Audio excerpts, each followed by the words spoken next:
여인을 속인 상인.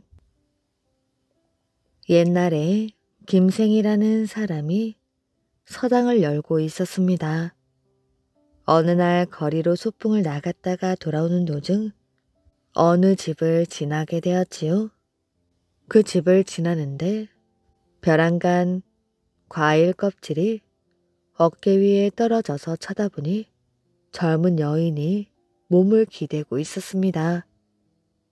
그 아름다운 모습에 김생은 정신이 빠진 사람처럼 멍하니 바라보고 있었지요. 젊은 여인은 방긋 웃고는 안으로 들어가 버렸습니다. 김생은 옆에 있는 사람에게 물어서 그 여인이 기생집 주인 가씨의 양딸 새우라는 것을 알아내었습니다. 김생은 집으로 돌아오면서 새우를 가씨의 집에서 데려오려면 상당한 금액이 필요할 것이라고 혼자 생각하게 되었지요. 하지만 아무리 해도 이루어지기 어려울 것이라고 체념하였으나 깊은 상념에 잠기어 밤새도록 잠을 이룰 수가 없었습니다.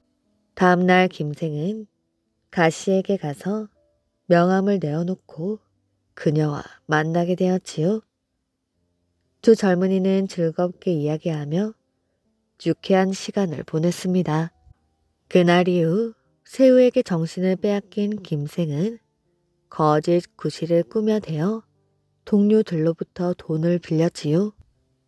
이렇게 하여 긁어모은 돈을 가지고 새우를 다시 찾아가게 되었습니다. 김생은 새우의 극진한 환대를 받았지요. 그리고 시 한 수를 지어서 새우에게 주었습니다.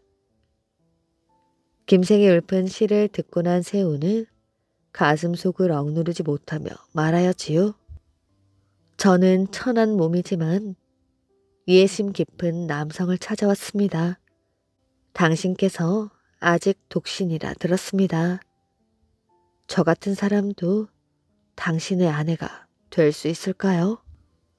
김생은 하늘에라도 오를 듯한 기쁨을 느꼈지요. 새우도 기쁨을 참지 못했습니다. 새우는 이야기를 계속하며 김생에게 재산은 얼마나 되느냐고 물었습니다. 메마른 밭이 50마지기 가량 있고 몇 칸의 초가집이 있을 뿐이요. 저는 당신과 결혼하게 되면 함께 농촌에서 살고 싶어요. 밭 40마지기에 나락을 심으면 살림은 될 수 있을 것이고 10마지기에는 뽕나무를 심기로 해요. 시간이 한가할 때에는 집에 들어앉아 당신은 책을 읽으시고 저는 배틀에 올라 명주를 짜겠어요. 그대를 데려가려면 얼마의 돈이 필요하겠소? 저의 어머니는 욕심이 많아서 요구하는 대로 따라가려면 한이 없을 것입니다. 그러나 기껏해야 200냥만 주시면 충분할 것입니다. 제가 저축한 것은 얼마 되지 않아요. 당신이 100냥만 마련하신다면 그 밖의 금액은 염려하실 것이 없습니다. 잘 아는 바와 같이 나는 가난한 사람이요. 그러니 100냥을 준비한다는 것은 무척 어려운 일이요. 마침 나와 형제같이 지내는 친구가 호남의 현지사를 지내고 있는데 방금 나를 초대하였으나 길이 너무 멀어 망설이고 있었는데 지금 그처럼 말하니 호남으로 그 친구를 찾아가 의논해보기로 하겠소. 3, 4개월 뒤에 돌아올 것이니 그동안 참고 기다려 주시오. 새우는 좋아라고 승낙을 했으므로 김생은 서당을 폐쇄하고 호남으로 여행길을 떠났지요. 그런데 그곳에 도착을 해보니 그 친구는 과오가 탄로 나서 면직을 당하고 민가의 집 한 채를 빌려 어렵게 살고 있었습니다. 김생은 호남까지 오기는 했으나 의지할 곳 없이 영락한 몸이 되어 고향으로 돌아갈 수도 없었으므로 그곳에서 학생들을 모아놓고 글을 가르쳐서 생계를 유지해야만 했습니다. 어느덧 3년이 지났지요. 그러나 여전히 고향에 돌아갈 여유는 생기지를 않았습니다. 그러던 어느 날 말 안 듣는 제자를 채찍으로 때렸으니 제자는 선생에게 맞은 것이 분하여 개천으로 나아가 몸을 강물 속에 던져버리고 말았습니다. 제자의 아버지는 아들이 죽은 것을 비탄한 나머지 선생을 고소하게 되었지요. 김생은 체포되어 감옥에 갇히게 되었습니다. 다행히도 다른 제자의 부모들이 모두 나서서 선생이 무고한 죄를 동정하여 차입해 주었지요. 세우는 김생과 헤어진 뒤 방 안에 들어앉아서 한 사람의 손님도 받아들이지를 않았습니다. 그 마을에 부자 상인 모 씨가 살고 있었는데 세우의 평판에 마음이 이끌려 중매쟁이를 시켜 몸값의 많고 적음을 따지지 않을 테니 꼭 혼인을 주선해 달라고 양 어머니께 신청해 왔습니다. 그러나 세우는 아무리 해도 승낙하지 않았지요. 그 뒤 상인 모 씨는 장사차 호남에 간 길에 김생의 소식을 탐문하게 되었습니다. 그때 김생은 얼마 뒤 감옥에서 석방될 날만 기다리고 있었지요. 상인 모 씨는 뇌물을 보내어 김생을 장기간 감옥에 가두도록 매수를 했습니다. 그리고 고향에 돌아와 세우의 양모에게 이렇게 말하였지요.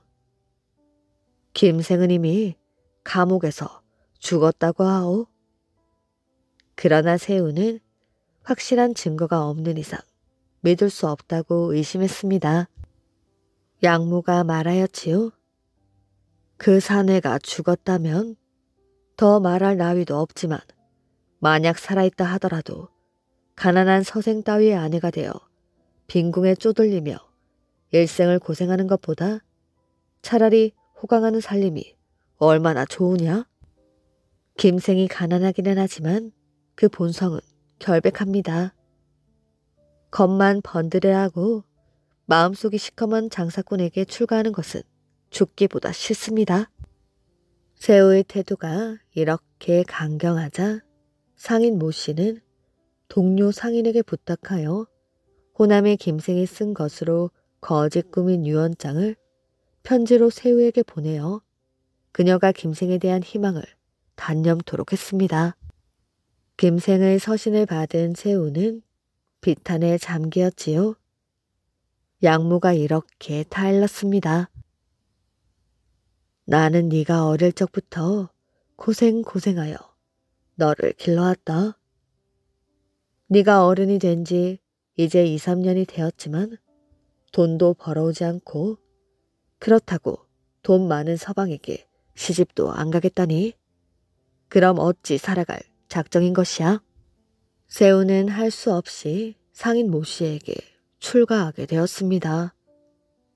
상인 모 씨는 화려한 옷과 기금 속 그 밖의 장식품을 두둑하게 주었지요.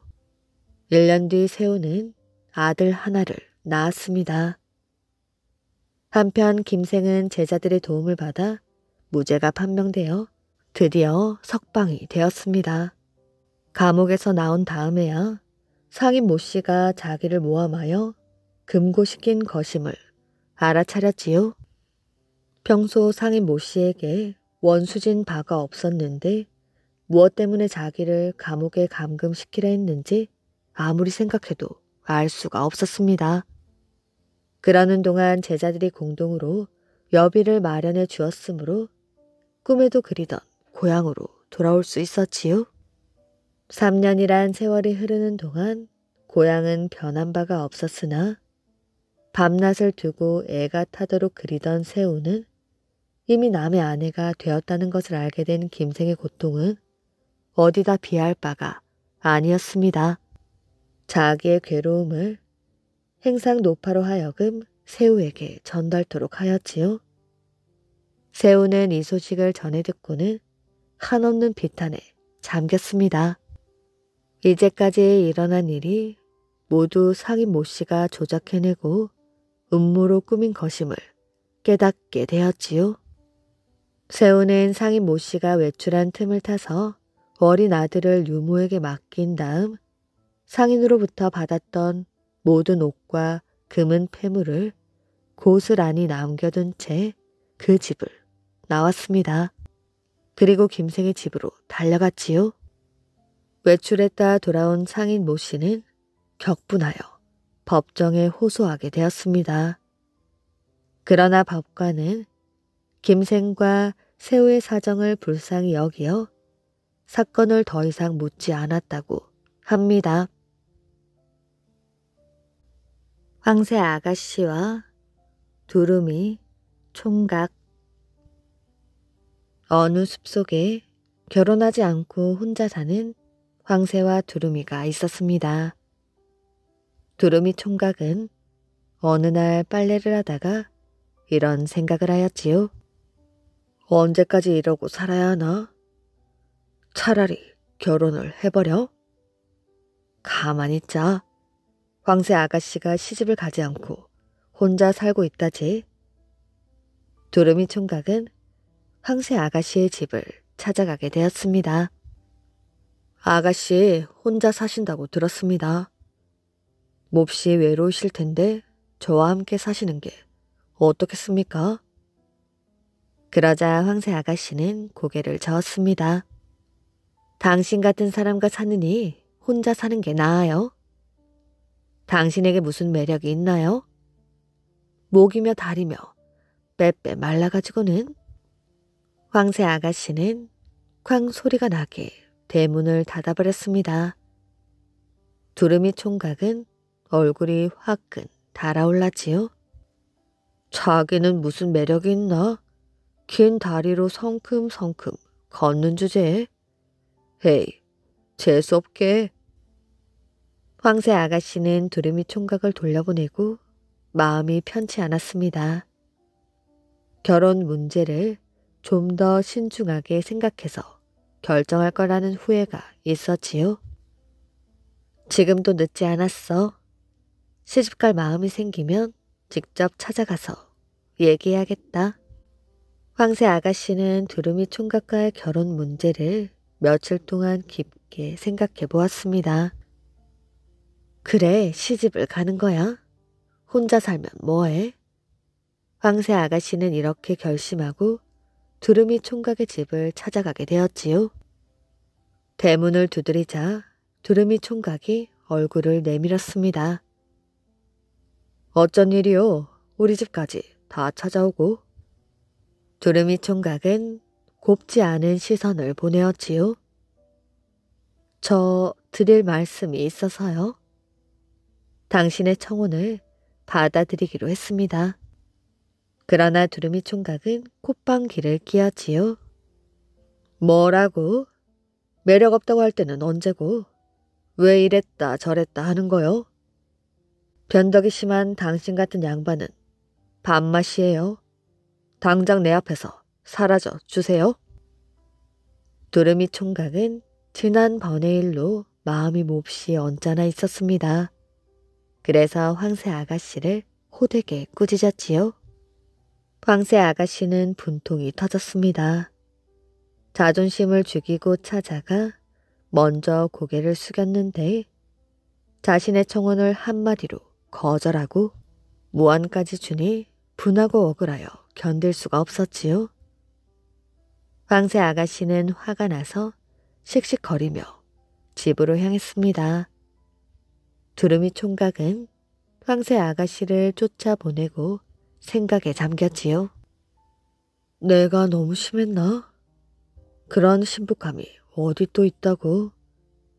찾아가서 용서를 받고 그녀를 신부로 맞아들이자.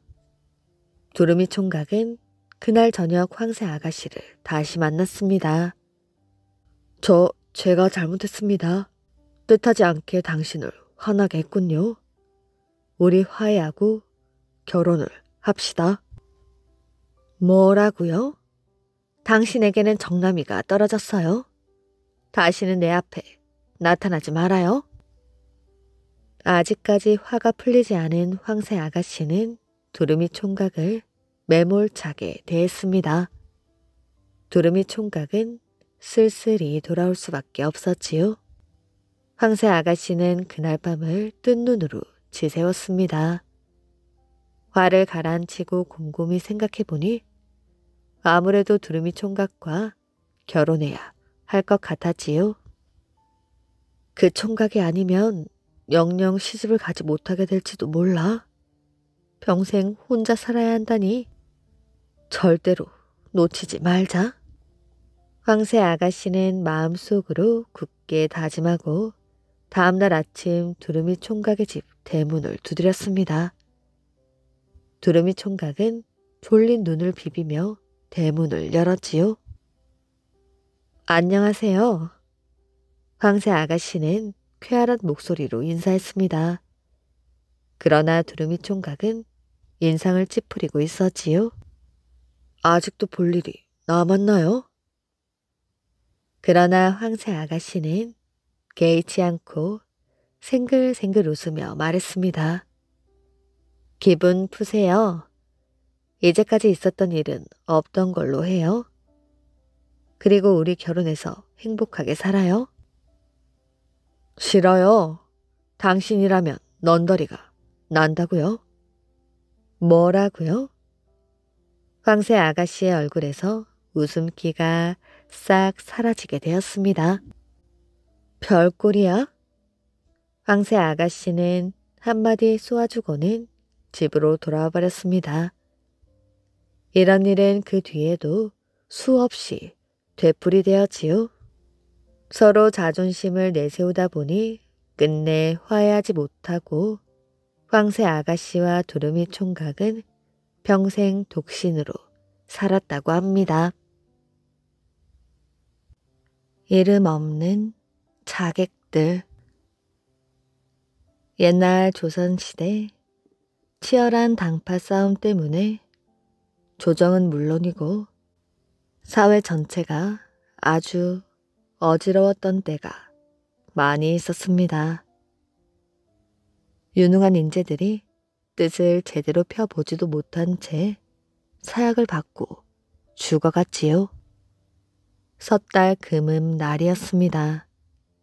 천민과 상인들이 드나들고 죄수들이 이 문을 나가면 영영 돌아오지 못한다는 수구 문 밖 고개 마루턱에 찌그러진 삿갓을 깊숙하게 눌러쓴 사나이 하나가 나무 등걸 위에 걸터 앉아 있었습니다. 그는 굵고 긴 막대 지팡이를 겨드랑이에 낀 채 사람들이 오가는 수구문을 향해 고개도 까딱하지 않고 묵묵히 앉아 있었지요. 정오가 조금 넘었을까 하늘에 잿빛 구름이 낮게 깔려 있어서인지 더욱 음산하고 마치 변이라도 일어날 것만 같은 살기가 온 몸에 감겨드는 날씨였습니다. 이 사내가 한 식경이나 묵묵히 앉아있을 쯤이었지요. 수구문 옆 허물어진 돌담 위로 건장해 보이는 또 한 명의 사내가 나타났으며 그의 손에는 커다란 장검이 쥐어져 있었습니다. 이 수수께끼의 사나이는 성큼 담 위에서 뛰어내리더니 고개 마루턱에 앉아있는 사내를 향해 그리 빠르지 않은 걸음으로 다가왔지요. 훤칠한 키에 떡 벌어진 어깨, 험상궂은 얼굴에는 시커먼 수염이 덥수룩했습니다. 사내의 걸음걸이는 어딘가 위험 있어 보였지요. 두 사내의 거리가 가까워졌는데도 삿갓을 쓴 사내는 망부석처럼 아무런 동료가 없었습니다. 간제에 다가오는 사내를 향해 삿갓을 조금 위로 올리고 매서운 시선을 보낼 뿐이었지요. 두 사내의 거리가 좁혀졌을 무렵 다가오는 사내의 걸음이 조금씩 느려지면서 왼쪽 눈 위의 비스듬하게 난 칼자국이 경련을 일으키는 듯 했습니다. 이윽고 그의 입가에 야수 같은 미소가 번졌지요. 그제서야 앉아있던 사내도 끼고 있던 막대기를 왼손으로 짚고 천천히 일어섰습니다. 그의 오른팔의 소매가 바람결에 나풀나풀거렸지요. 그는 오른팔이 없었습니다. 그는 대수롭지 않다는 듯 단장을 사타구니에 끼고는 너풀거리는 오른쪽 팔소매를 고이춤에 넣으면서 선어간 앞에 서 있는 사내를 향해 삿갓을 조금 더 치켜 올렸습니다. 두 사내는 잠시 동안 아무 말이 없었습니다. 두 사내는 거의 동시에 한 발짝씩 앞으로 다가섰으며 서로 빈틈없는 눈초리로 매섭게 쏘아보고만 있었습니다. 왔구나. 장검을 든 사내가 먼저 말했습니다. 잃어버린 팔 하나를 찾으러 왔다. 그래? 오늘은 네가 오른팔을 찾겠다는 생각을 명령 못하게 해주마. 외파리는 사타구니에 단장을 끼고서 날쌔게 왼손으로 단장 속에 든 장검을 빼어들었습니다.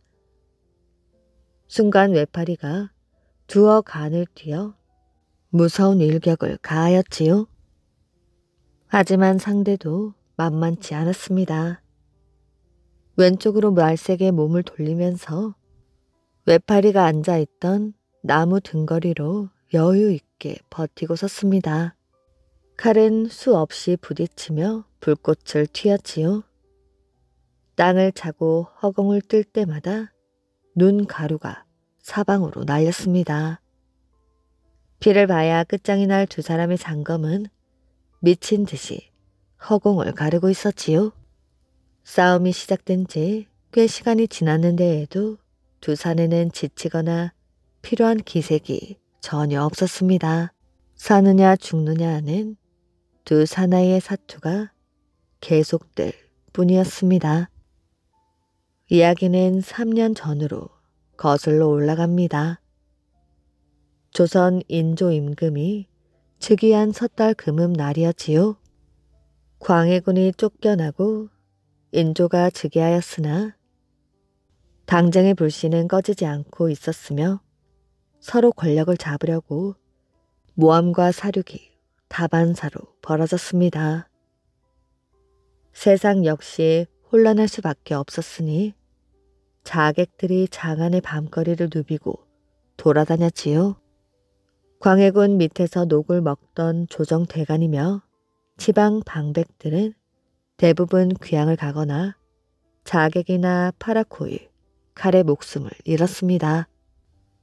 이날 밤 남산골 신임 이판서 댁의 깊숙한 밀실에서는 자객 용칠과 삼남이 희미한 후롱불을 사이에 두고 앉아 있었습니다. 두 자객은 무릎을 꿇고 앉아 목소리를 죽여가며 밀명을 내리는 이대감의 말을 새겨듣고 있었지요. 용칠은 김판술의 육신을 알아볼 수 없게 한 다음 땅속 깊숙이 묻으란 말이다. 그리고 삼남은 북촌 김판술집 일가를 쥐새끼 한 마리 남기지 말고 도륙을 하란 말이다. 너희들은 자정을 기하여 각각 실수 없이 행동하거라. 알겠느냐? 대답 대신 삼남의 얼굴에는 괴로운 빛이 스쳐갔습니다. 아무리 생각해도 너무 끔찍한 일이었기 때문이었지요.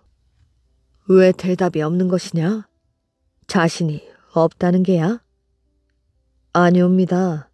분부대로 거행하겠습니다.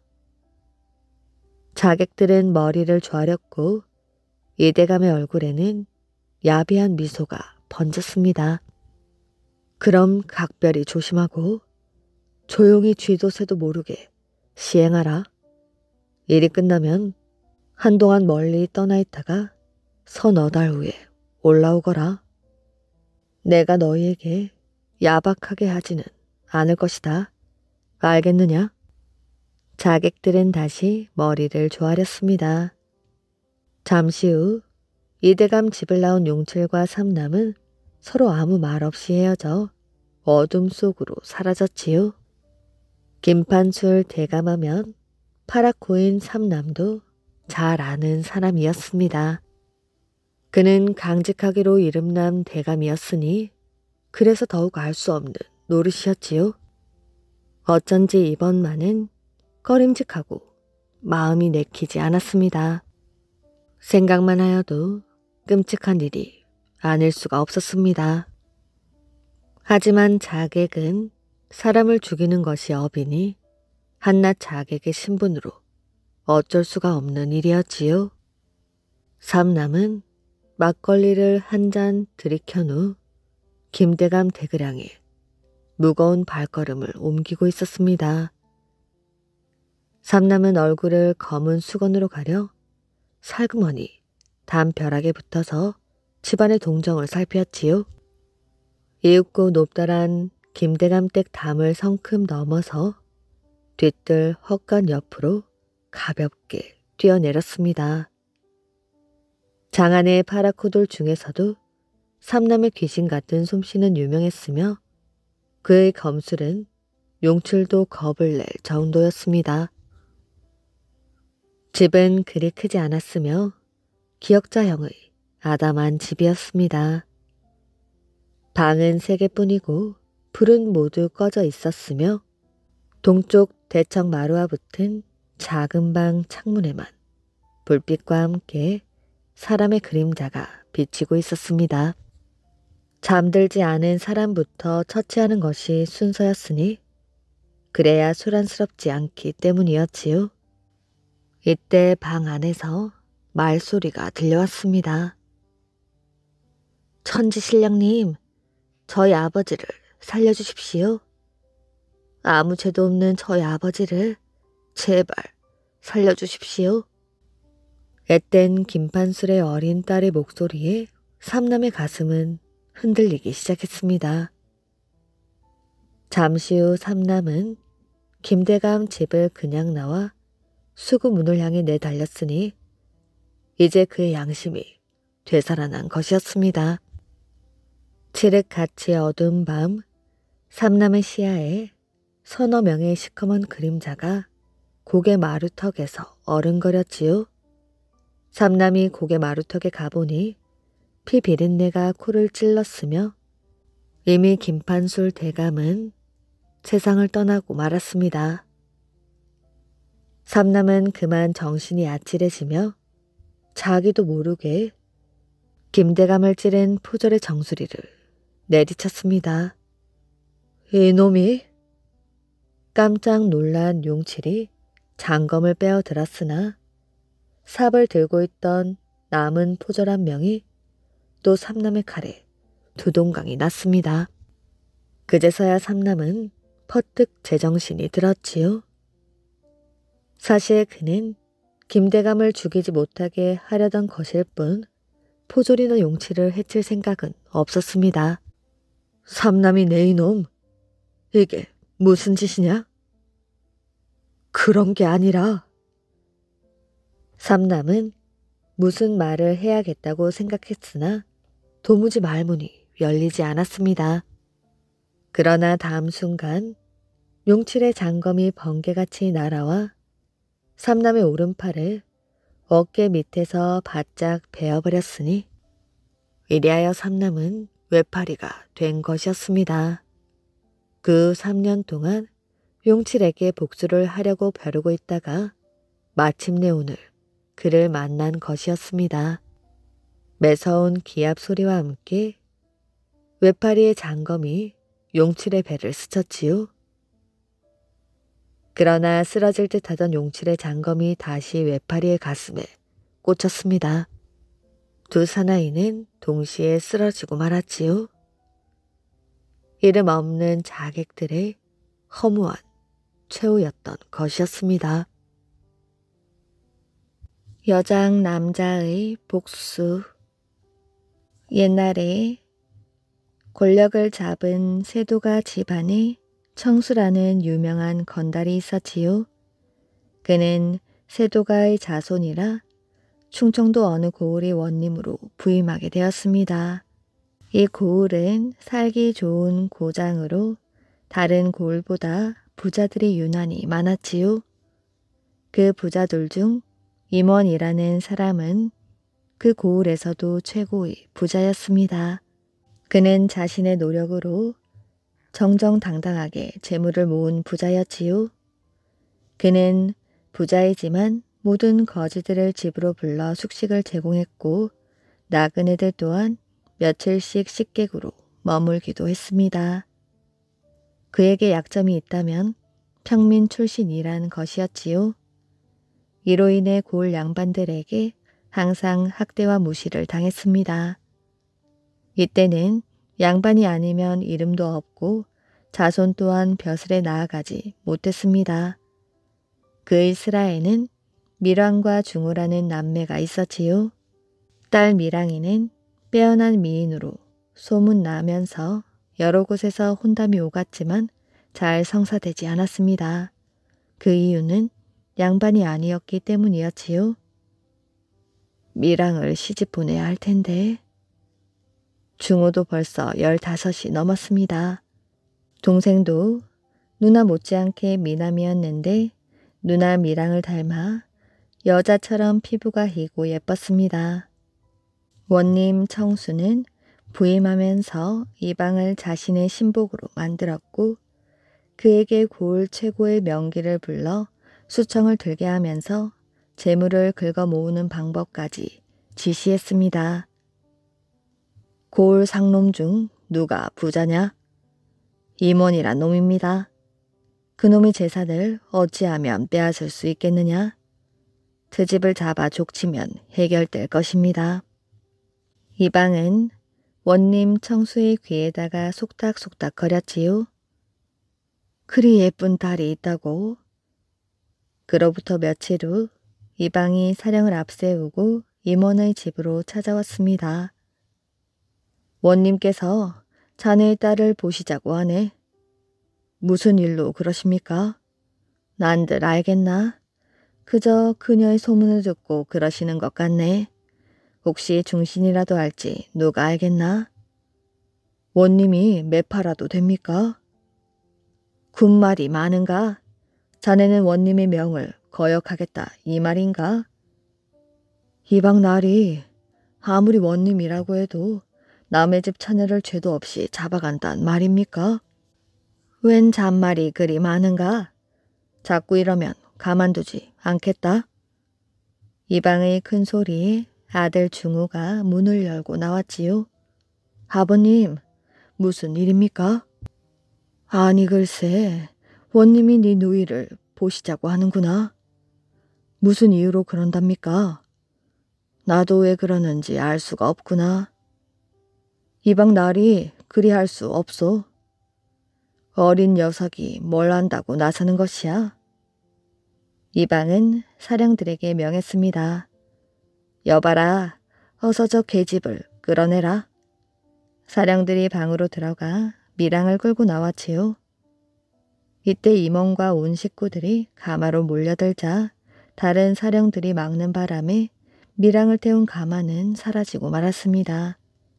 임원과 아들은 가마를 따라 관가로 달려갔지만 매만 맞고 쫓겨나게 되었지요. 억울했지만 호소할 곳이 없었습니다. 다음 날 임원은 아전을 통하여 돈과 땅 문서를 바쳤지만 밀왕을 풀어주지 않았습니다. 원님이 밀왕을 찾아와 말했습니다. 과연 절세 미인이구나. 몇 살인가? 17살입니다. 한참 꽃다운 나이로구나. 오늘 밤 수청을 들도록 해라. 사람을 잘못 본 것 같습니다. 저는 기생이 아닙니다. 제 목숨이 붙어있는 한 그리할 수 없습니다. 원님이란 백성을 다스리라는 벼슬인데 어찌 이런 짓을 하는 것인가요? 밀왕이 원님에게 끌려간 다음 날 믿을 수 없는 일이 일어났습니다. 사랑하는 딸 밀왕이 시체가 되어 집으로 돌아오게 된 것이지요. 가족들은 딸의 죽음이 너무나 황당했습니다. 어제까지 멀쩡하게 살아있던 딸이 송장으로 변한 것이 너무나 원통하였지요. 미랑의 아버지의 임원은 마치 미친 사람처럼 관가로 뛰어 들어갔습니다. 사령들이 맞고 때렸지만 아무도 그를 막지 못했습니다. 곧바로 원님 방으로 찾아가 소리쳤지요. 네 이놈, 내 딸을 왜 죽였는지 그 이유나 들어보자. 원님 청수는 얼굴을 보여주지도 않고 나오지도 않았습니다. 그리고 임원은 쫓겨나고 말았지요. 딸의 장례를 치른 임원은 하루도 빠짐없이 관가를 찾아가 호통을 쳤습니다. 이놈, 나와서 내 딸을 왜 죽였는지 말하거라. 원님 청수는 이런 행동 때문에 나쁜 소문이 더 퍼질 것을 두려워한 나머지 그를 옥에 가두었지요. 하지만 딸을 잃은 임원을 옥에서도 자신의 딸을 살려내라며 소리소리를 질러댔습니다. 임원은 원통하고 분하여 음식도 먹지 못하고 수면까지 부족하여 결국 병이 들고 말았습니다. 그의 몸은 점점 쇠약해져 갔지요. 이때 이방이 원님에게 임원이 다 죽게 되었다고 말했습니다. 여기서 그놈마저 죽으면 골치가 아파져. 어서 석방하거라. 임원이 집으로 왔지만 다 죽어가고 있었습니다.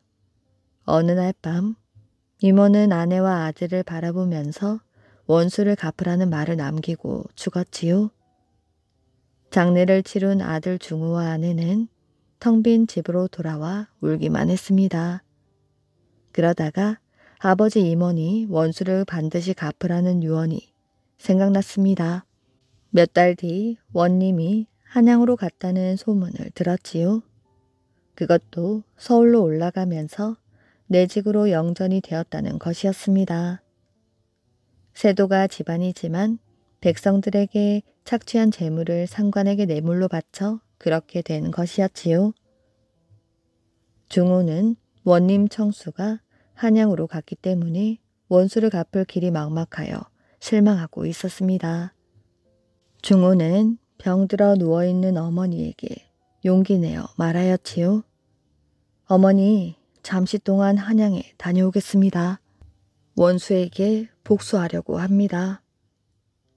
아직도 나이가 어린데 가능하겠느냐? 걱정하지 마십시오. 제게도 생각이 있습니다. 편찮으신 어머니를 홀로 두고 떠나기가 죄송할 따름이지요. 네 뜻이 그렇다면 어찌 말리겠느냐? 한양에 가면 몇 달이나 걸리겠느냐? 어머니, 몇 해가 걸릴 수도 있습니다. 16살이 된 중우는 노잣돈을 두둑하게 장만해 짐에 넣고 집을 떠나면서 이웃집 아주머니에게 집 일을 부탁했습니다. 집을 나선 중우는 쉬지 않고 걸어갔지요. 한양 근처에 도착한 중우는 옷을 벗고 누나 미랑의 옷으로 갈아입었습니다. 그리고 머리를 다 댕기로 묶자 절세 미인의 소녀로 바뀌었지요. 여자 행세를 하려고 생각한 것입니다. 그래야만 미인만 밝히는 원님 청수에게 다가갈 수 있다고 판단했기 때문이었지요. 중호는 목청까지 미성이라 완벽한 여자로 보였습니다. 중호는 여기저기를 돌아다니다가 어느 노부부가 살고 있는 집으로 들어가 하숙을 청했습니다. 그러자 노부부가 물었지요. 처녀는 어디서 오는 길이요? 충청도에서 왔습니다. 한양에서 가무를 배우려고 합니다. 처녀의 얼굴이면 배워둘 만하네. 여장 남자 중우는 어머니 생각에 노파를 친어머니처럼 따랐고 노파 역시 딸처럼 귀여워했습니다. 중호는 노파의 소개로 가무를 가르치는 남자와 여자 선생을 만났지요. 얼마 되지 않았지만 가무가 출중해졌습니다. 선생에게 배운 기간이 벌써 1년이 되었지요. 그러던 어느 날 두 선생이 중호를 불렀습니다. 기생으로 나서도 충분한 실력이 되었구나. 너는 자간에서 최고의 기생이 될 것이야. 여장 남자 중호는 작은 집을 한 채 마련해 독립생활을 하기로 했습니다. 당시 기생이 집을 마련해 놓으면 손님들이 찾아오거나 혹은 대갓집이나 대궐연회에 불려가는 것이었지요. 중우는 원님 청수의 집 근처에 집을 얻었습니다. 아니나 다를까 청수는 옛날처럼 지금도 기생집 출입이 잦았지요. 남장 여자 중우는 국희라는 하인을 주었는데 자신의 나이보다 한두 살 아래로 하숙집 주인의 노파의 조카딸이었습니다. 그는 기생 수업을 졸업하는 순간 자신의 이름을 설중매라고 지었지요. 설중매는 글도 잘 짓고 글씨도 잘 썼으며 그림과 가야금까지 잘했습니다. 이에 설중매는 단번에 장안의 최고 명기로 이름이 났지요. 설중매를 본 남자들은 한눈에 반해 어쩔 줄 몰랐습니다. 하지만 원수인 청수는 코빼기도 보이지 않았지요. 어느 날 밤 손님들과 한바탕 전쟁을 치른 하인 국희가 설중매에게 말했습니다. 아씨는 어찌해서 사내들을 휘어잡습니까? 절대로 부러워하지 말아야 한다. 얼마 후면 난 기생을 그만둘 생각이야. 설중매는 매일 아침 저녁으로 국희와 얼굴을 대하면서 정이 들고 말았습니다. 하지만 국희는 설중매가 남자라는 사실을 꿈에도 생각하지 못하였지요. 그러던 어느 날 청수가 같은 벼슬아치 두 사람과 함께 설중매 집으로 왔습니다. 설중매와 인사를 나눈 청수는 그녀를 뚫어지게 바라보았지요. 자네, 나하고 면식이 있는 것 같은데. 설중매는 기다리고 기다리던 원수를 만나자 반가우면서도 가슴이 울렁울렁 거렸지요. 또한 그가 자신을 뚫어지게 쳐다보자 자신의 본색을 눈치챌까 걱정도 되었습니다. 얼마 뒤 술상이 차려지고 그들은 술을 마신 다음 설중매의 가무와 검은고를 들었습니다. 우리 옆집에 이런 명기가 있을 줄이야. 설중매는 일부러 청수에게 추파를 던지기 시작했지요. 청수 일행은 늦은 밤까지 가무를 즐기다가 집으로 돌아갔습니다. 그로부터 며칠 뒤 청수는 혼자 설중매를 찾아왔지요. 이날 설중매는 온갖 교태로 청수의 마음을 사로잡았습니다. 그 다음부터 청수는 하루가 멀다 하고 찾아왔지요. 그러면 그럴수록 설중매는 그의 애간장을 녹였습니다. 그러는 한편 그를 죽이기 위해 남몰래 칼을 갈고 있었지요. 그러고는 청수에게 소첩으로 살림을 차린다는 명목으로 금은 폐물이나 돈을 요구했습니다. 그러자 청수는 자신의 재물을 아끼지 않고 설중매에게 갖다 바쳤지요. 이렇게 모은 재산이 아버지가 가지고 있던 것보다 훨씬 많아졌습니다. 그러던 어느 날 청수가 애원하였지요. 이복에 언제까지 기다려야 되는가? 좋은 날을 받아야 금상첨화가 아니겠습니까? 너무 조급하게 생각하지 마십시오. 내 자네를 기다리다 말라 죽을 것 같네. 설중매는 그의 성화에 못 이겨 합궁하는 날을 정했습니다. 설중매는 그동안 지금까지 살고 있던 집을 처분하고 귀중한 재물을 모두 국히 내로 옮기면서 비밀에 붙이라고 말하였지요. 합궁하는 날 청수가 찾아와 말했습니다. 이복에 국희는 어디 갔는가? 오늘 밤 우리의 합궁을 위해 일부러 집으로 보냈습니다.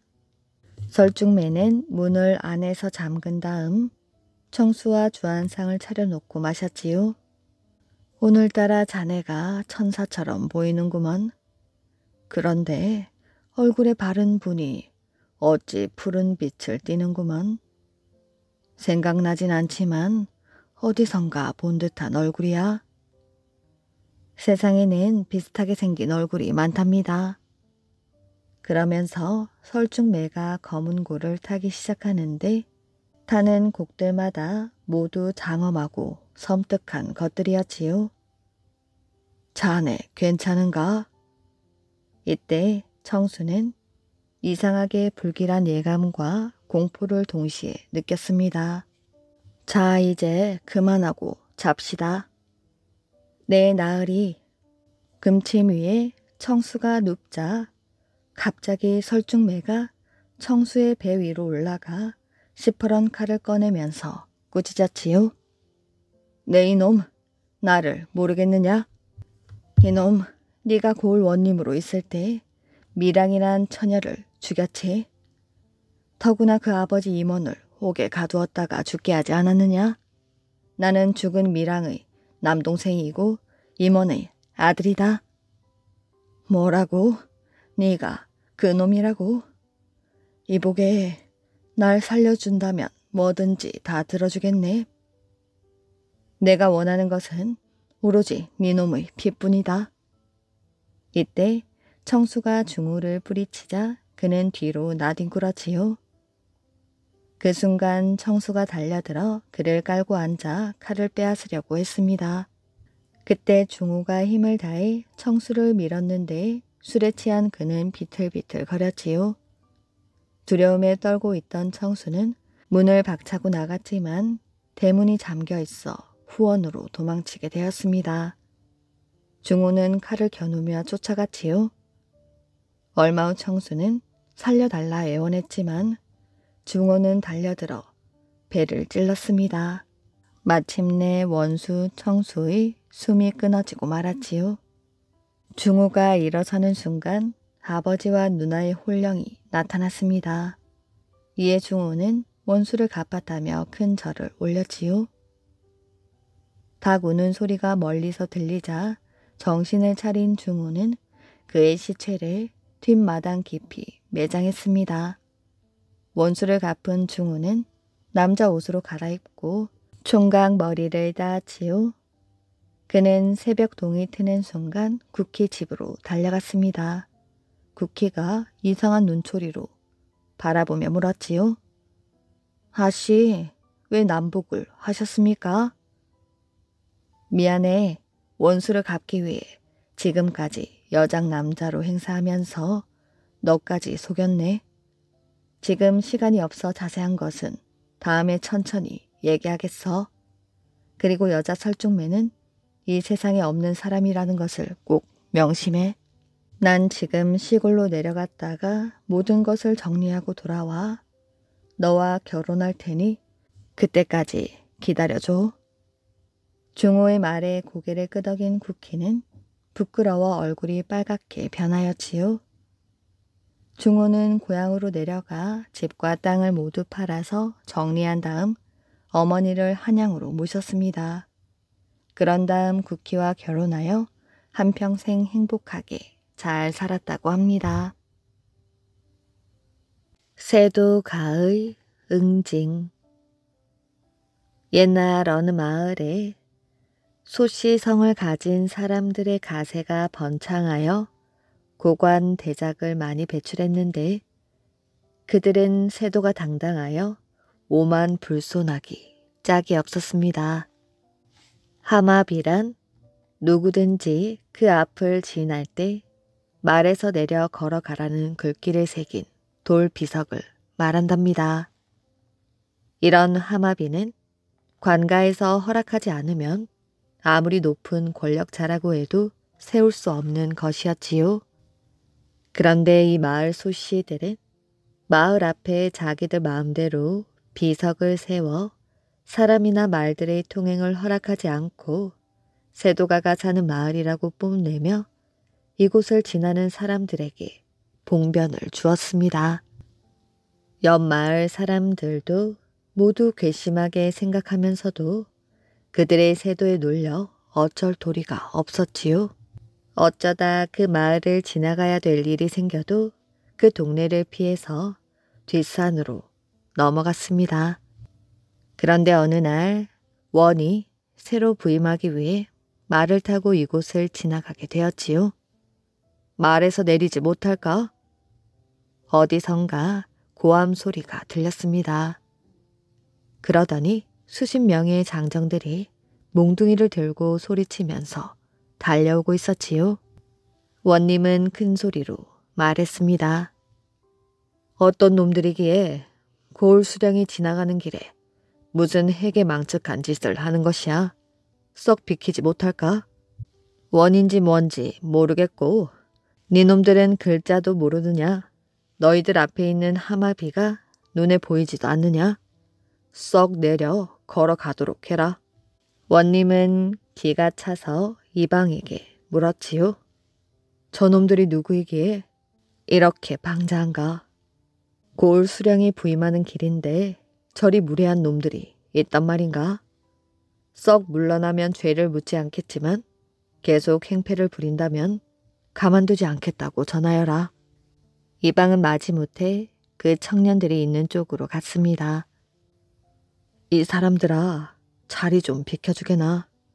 우리 사또가 만약 이대로 비켜주지 않는다면 가만두지 않겠다고 하니 내 체면을 생각해서라도 좀 비켜주고 후환이 없도록 하여 주시게. 이방은 사정을 하였습니다. 그러나 장정들은 도리어 화를 내며 원이 알아들을 수 있게 큰 소리로 떠들어대었지요. 원 따위가 무엇인가? 이방도 알다시피 이곳은 우리 문중의 큰댁이 사는 곳이 아닌가? 예로부터 그 누구라도 이 마을에선 말에 내려 걸어갔지. 그런데 원이 말에서 내리지도 않고 호령을 한다는 것은 우리가 누구인지 모르고 하는 짓이 아닌가? 이방은 아무 대꾸도 못하고 원에게 자초지종을 말하였습니다.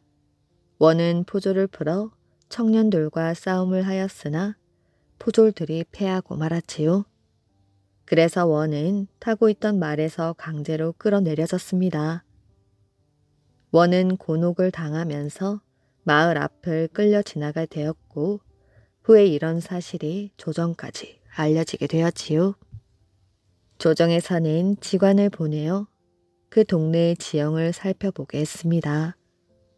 이곳 지형은 명산에다 장수하고 지운이 두텁게 쌓여 관직이 대대로 끊어지지 않을 곳이라는 보고가 올라갔지요. 조정에서는 관의 권위를 무너뜨린 그들의 행패를 응징하기로 결정하고 병사들을 보내었지요.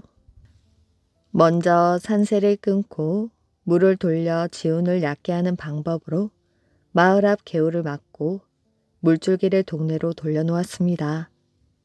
또한 뒷산 맷뿌리를 헐어 마을 아래쪽을 막았고 군사들에게 밤을 이용하여 물줄기를 마을로 돌리는 작업을 해놓았지요. 그리고 낮이면 마을 어귀에 병사를 배치하여 마을의 동태를 파악했습니다. 장마철이 되었기 때문에 이제 비만 내리면 뜻대로 마을이 수몰되는 것이었지요. 조정에서는 그들이 골 원에게 한 행패를 모반으로 보고 그 동네를 없애버리기로 결정한 것입니다. 며칠 후 장마 때 억수 같은 비가 쏟아지니 마을 사람들은 속수무책으로 가만히 당할 수밖에 없었지요. 그래서 그들은 남몰래 냇물을 건너 마을을 빠져나가게 되었습니다. 닷새 동안 계속 내린 비로 동네는 넓은 호수로 변하게 되었지요. 그 후 이곳은 못이 되어 지방 주민들이 연꽃을 심게 되었고 연꽃이 만발하게 피어나자 연지라 불리게 되었다고 합니다. 헤엄치기를 좋아하는 소년. 옛날 어느 마을에 헤엄치기를 좋아하는 소년이 살고 있었습니다. 비가 많이 내려 물이 부른 어느 날 소년은 냇가로 나가 옷을 벗고 물로 뛰어들었지요. 그런데 그만 빠른 물길에 휩쓸리고 말았습니다. 소년은 물속에서 허우적허우적 되었지요. 물속에 있는 물의 요정이 그 목소리를 들었습니다. 물의 요정은 살아있는 사람이 자기의 나라로 들어오는 것을 아주 싫어하였지요. 누구든 물의 요정이 사는 나라로 가려면 물에 빠져 죽은 다음에야 갈 수 있었습니다. 이렇게 귀여운 소년을 죽일 수는 없지. 혼자 살기 외로웠는데 이 소년을 데려가 함께 살아야겠다. 요정은 깊은 물속에 있는 자기 성으로 소년을 데리고 갔습니다. 그리고는 수정으로 꾸민 아름다운 방에 소년을 눕혔지요.